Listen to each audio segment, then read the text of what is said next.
Welcome to Warhammer End Times Vermintide, an online co-op game designed for 4 players. There are 5 characters available in the game, and each one of them has a melee and a ranged weapon. Melee combat feels very nice, and smacking those rat motherfuckers in the face is very satisfying. Some melee weapons have shields which help you block and push the rats more effectively. Your stamina bar is measured in little shield icons. Once you use up a push, it takes a while for it to come back, so you can't keep pushing as long as you want. Blocking and pushing is most effective if you play with the dwarf or the Empire soldier. Other characters are the witch hunter and 2 ladies, the way watcher and the bright wizard.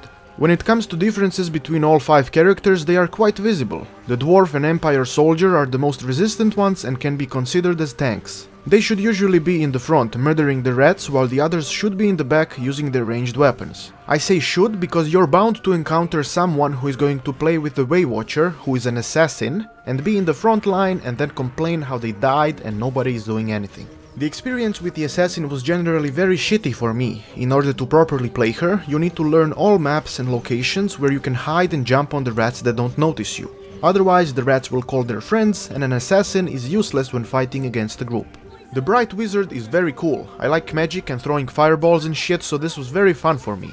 She is also very strong because she doesn't need ammo for her ranged weapon. That ranged weapon is a staff which can come in several different shapes, sizes and speeds. Since all weapons have normal and charged attacks, her charged attack on the staff, among a few others, will be a very fast projectile, a bomb or an area of effect spell. She doesn't have ammo, like I said, but she can overheat, and if she does overheat, she will start losing health, so you gotta balance the melee and the ranged weapon properly in order to not die. I managed to get the fiery sword, which ignites enemies when using the charged attack, and it is very satisfying seeing those rats burn. But then again, I almost burned down the forest in my backyard, so the fact that I like the fiery wizard the most should be expected.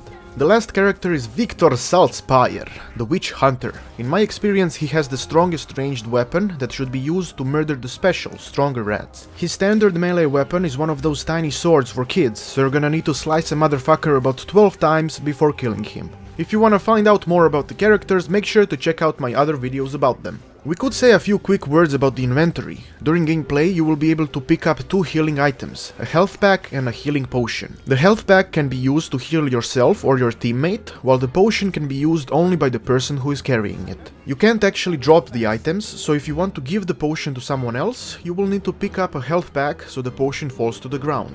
I suspect this will be changed in the future. Aside from health items, you can pick up 2 types of bombs, normal and fiery ones, which explode on impact, so don't throw them expecting they will bounce and then explode.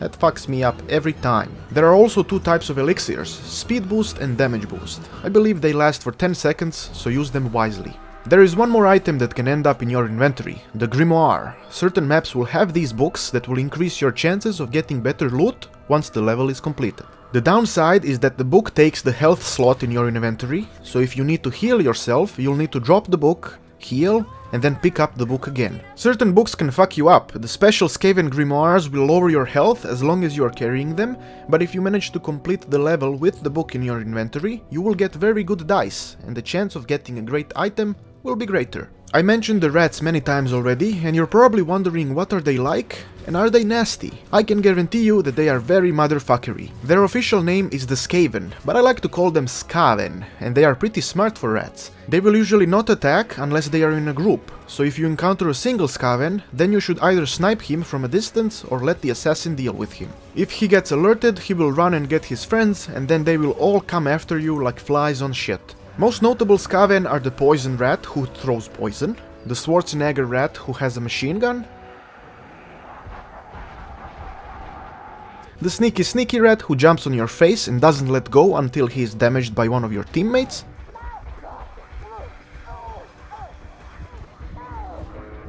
and the Rat Ogre. He is big and not nice.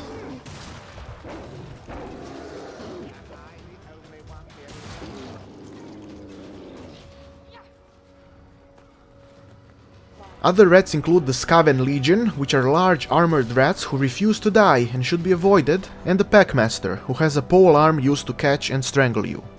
To find out more about the enemies of the game, check out my video dedicated for them. Vermintide will have 13 maps, and each map will be a part of a story. You will need to complete missions in each map that should make sense to the overall story of the game. The beta has the first 3 maps available, and you can easily notice a difference in difficulty and length of all maps, which is very good if you ask me. Having maps that can last anywhere from 10 to 30 minutes gives you options, so when you want to have a quick match, you can pick the appropriate map and be done within 15 minutes. All available maps are fairly linear. There are multiple paths that lead to hidden rooms and dead ends, but you should always have a pretty good idea where you need to go to proceed with the level. Once you're victorious on a map, you will be thrown into the loot screen. The game uses randomization based on your level performance to give you new items. The randomization is visualized with 7 loot dice. There are 4 types of dice available, and the level performance and the difficulty you played with affects the quality of the dice that you get. The quality of the dice is represented with markings on them. The better quality the dice are, the more sides will have markings. Once the dice are thrown, you pray to the rat god of hell that they will land on the correct side. Since there are 7 dice, there are also 7 different types of items you can get from them. These items can be anything from weapons, trinkets to gear. Green, blue and orange items will have additional unlockable properties.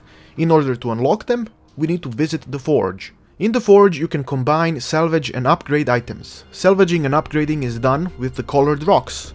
Depending on the quality of the item, when you salvage it, you get a certain number of rocks. Salvaging green items gives you green rocks and so on.